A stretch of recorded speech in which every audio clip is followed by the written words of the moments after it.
খুব কাছের একটা প্রজেক্ট, কাছের মানুষের project. Suvendu da is like my elder brother. সময় 1950-60 অনেক পিরিয়ড ছবি হতো বাংলাতে।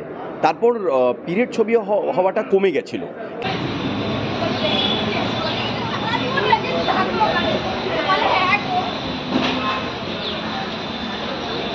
নমস্কার, আমি প্রীতি আর আপনারা দেখছেন ডেলি টকেশ 20। আজ আমরা এসে উপস্থিত হয়েছি রণরাজ পরিচালিত মুভি পরিচয় গুপ্ত এর প্রিমিয়ার নাইটে। তো চলুন দেখে নিই তারকারা কি বলছেন। আজকে 21,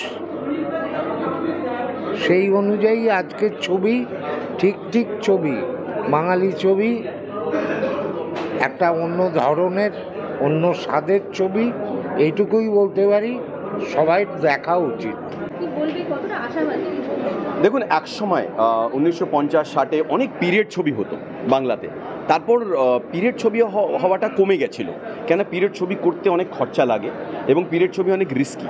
কিন্তু এই ছবিতে আমাদের রাইটার, প্রডিউসার, ডাইরেক্টর অ্যাটেম্প্ট করেছে একটা পিরিয়ড পেছনে গিয়ে 1950s একটা গল্প বলা। সেখানে রোমাঞ্চ, মিস্ট্রি, রোম্যান্স, এই সব কিছু মিশিয়ে একটা অভিনব নতুন ধরনের নতুন স্বাদের গল্প বলার চেষ্টা করেছে। কেন, তারা চাইছে যে দর্শকরা যা দেখছে কি যা দেখে এসেছে তার থেকে যদি একটু কিছু আলাদা তাদের দেওয়া যায়, তাহলে কোথাও না কোথাও দর্শকরাও লাভবান হবে আর আমাদেরও এক্সাইটমেন্টটা বেড়ে যাবে।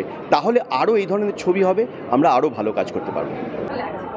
খুব ভালো, এটা আমার খুব কাছের একটা প্রজেক্ট, কাছের মানুষের project. Suvendu da is like my elder brother.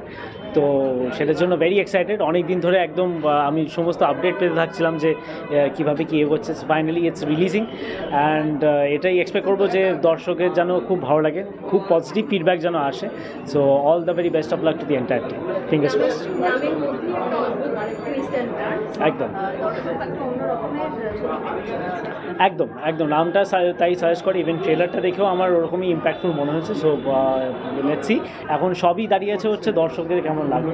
লোকজন যদি ভালো বলে, that is the success for the entire team.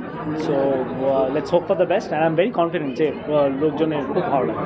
আস্তে আস্তে মাউথ পাবলিসিটিতে আরও এগোবে সিনেমাটা, আই এম ভেরি শিওর। এটাই বলবো যে দেখুন ছবিটা, একটা অন্য ধরনের একটা attempt. It's a very courageous attempt. খুব সাহস করে এরকম ছবি বানিয়েছে। সো মানে ভালো লাগুক খারাপ লাগুক, গিয়ে দেখুন সিনেমাটা, গিয়ে দেখে ফিডব্যাকটা জানান পুরো এন্টায়ার টিমকে। আপনাদের সবার ভালো লাগলে সেটাই টিমের সাকসেস। চাই এই মুহূর্তে দাঁড়িয়ে সবার সিনেমা চলুক, ভালো করে বাংলা সিনেমা আরও চলুক। আর আমি ট্রেলার দেখেছি, আমার খুব ইন্টারেস্টিং লেগেছে। আমার মনে হচ্ছে কাজটা খুব ভালো হবে। দেখি, তারপর বাকিটা বলতে পারবো। হ্যাঁ, আর হ্যাঁ, দর্শকদের উদ্দেশ্যে বলতে চাই, বাংলা সিনেমা দেখুন। আমার মনে হচ্ছে ভালো ভালো বাংলা সিনেমা আসছে। তো যেভাবে খাদানের পাশে ছিলেন, এবারে বাকি সিনেমার পাশেও থাকুন। আমি প্রমিস করছি যে বাকিরাও ভালো বাংলা সিনেমা বানাচ্ছে, আপনারা দেখুন। পরিচয়গুপ্ত পরিচয় পাক, এটাই বলবো। আর সবাই পরিচয়টা আরও মানে দৃঢ়ভাবে হোক, বাংলা ছবি চলুক, এটাই বলার। যে ঠিকই বলেছে, মানে বাংলা ছবি চলা দরকার এবং সবভাবে দেখা দরকার। তো সেইভাবে পরিচয় যেন আরও ভালোভাবে পরিচয় নিয়ে আসতে পারে। ছবিটা ভালো হোক। ট্রেলারটা আমিও দেখেছি, ভালো লেগেছে। আশা করছি ভালোই হবে। আমার তো মনে হয়, আমার পার্সোনাল ধারণা যে বাংলা ছবির সবসময় রমরমা সময় চলে। এখন দর্শকেরা আরও আমাদেরকে অ্যাকসেপ্ট করছে, আবার নতুন করে হলে আসছে, স্পেশালি আফটার কোভিড। তো এটা দেখে খুবই ভালো লাগছে। আজকে পরিচয়গুপ্ত রিলিজ করেছে, দর্শনা আছে, Ritwik da, Indraneel da, they are all that. রনের first directorial debut. So I think I am very excited to watch the movie and আমার মনে হয় সবাই ভালো লাগবে। হ্যাঁ, তোমার কি লাইন আপ, তোমার কি আসতে চলেছে?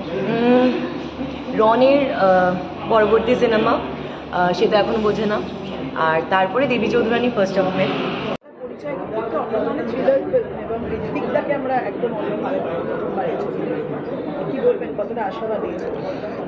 শুধু অন্য ধরনের নয়, periodical film, suspense thriller and psychological. সময়টা 1950 সাল হলেও এখনকার সময়কালের ক্যারেক্টারিস্টিক্স দেখানো হয়েছে। মানে পরিচয় গুপ্ত নামটার মধ্যে বোঝা যাচ্ছে যে এখনকার সময় একটা মানুষ একরকমভাবে নিয়ে চলে। তো মানে সামনে একটা রকম দেখায়, পেছনে আরেক রকম দেখায়, তার ভাবনা একরকম চলে, আরেক রকমের কাজ করে ওঠে। পরিচয় গুপ্তটাও ঠিক সেরকম ধরনের সিনেমা। মানে যদি বলা হয় পুরাণত্বের মধ্যে নতুনত্বের ছোঁয়া, এটাই বলতে পারি আর কি।